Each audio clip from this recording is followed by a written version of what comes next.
Hello everybody, this is Gareth Cahoon Speaks back here with another video.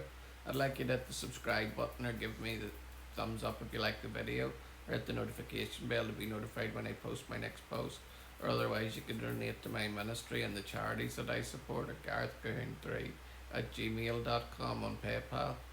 This one here is about IDF ultra-Orthodox rabbi Yehuda Weitzman bridges communities amid draft debate. The issue of exemptions for ultra-Orthodox Haredi Jewish men for mandatory IDF service has remained one of the most contentious subjects in Israeli politics for decades, straining the successive Knesset coalitions and drawing renewed attention during the more than 2 years of the war, which has placed significant demands on the military's manpower. Debates over whether Haredi young men should serve alongside other sectors of Israeli society have extended beyond the political arena, fueling public protests and deepening social divisions. Against this backdrop, IDF Captain Yehuda Weitzman, 34, has emerged as an unexpected figure seeking to bridge gaps between different communities in the Israeli society. Weitzman is the father of 3 children and a member of the Ger Hasidic sect, which has traditionally been among the most staunch opponents of military service for eligible religious men, but he is serving as a field rabbi in the Hasbanim Brigade, a special unit designated for ultra-Orthodox recruits that has already attracted interest in the community. A photo of Weitzman leaving his home in an ultra-Orthodox neighbourhood in Jerusalem to join his unit, a combat vest draped over his wheeled suitcase and a Torah scroll in his arms, recently circulated on social media and drew attention and praise. Following the post's circulation, Yehuda Anathoth invited him for an interview about his experience. The resulting interview offers a closer look at his personal story. I grew up in Jerusalem and studied in yeshivas and in the kollel, he told the newspaper, referring to his full-time intensive studies as a married scholar. In 2018, I enlisted for full military service. I felt I needed to be part of what I call the temple of our time. The temple once brought all parts of the Jewish people together, and today the army does that. I wanted to be part of it, to teach people hearts.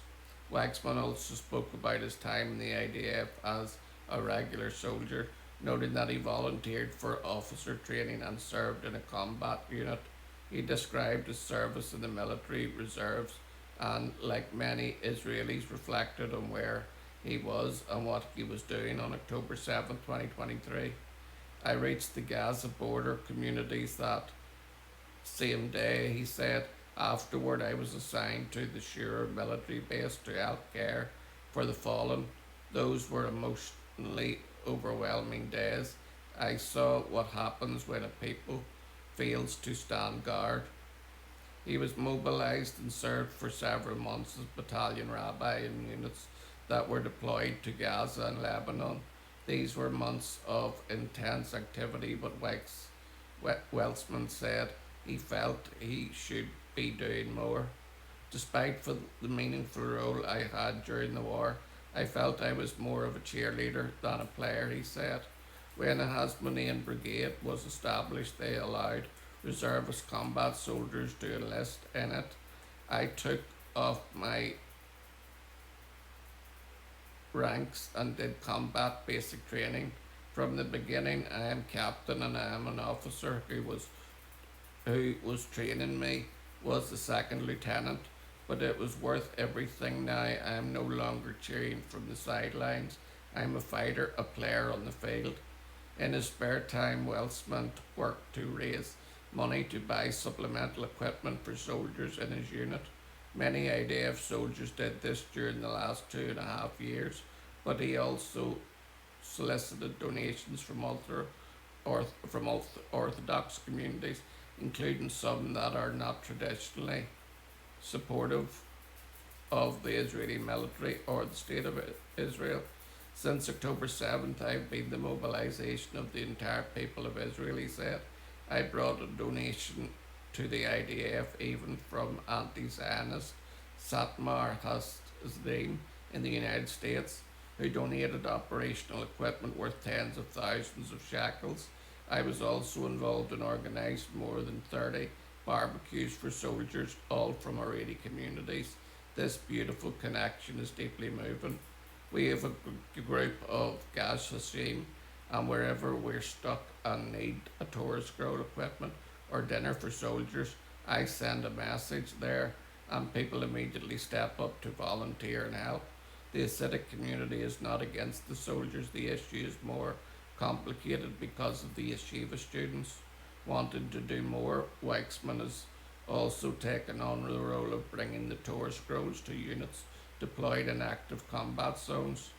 I've brought in 19 Torah scrolls, and every time I see how much they bring people together, he said, you see traditional soldiers, secular soldiers, religious soldiers, even an officer who is active in a civic social movement, brothers in arms, in civilian life, and everyone is moved by the scroll. To me, that is deeply moving. And the Torah scroll represents God's Holy Bible. So it is no wonder that it brings the soldiers comfort seeing this scroll arriving on the battlefield. What a wonderful thing this man is doing. Stepping out of the bounds of what people think of an Orthodox Jew and bringing communities together. This rabbi has to be my hero of the week. Shalom, Maranatha, and hallelujah.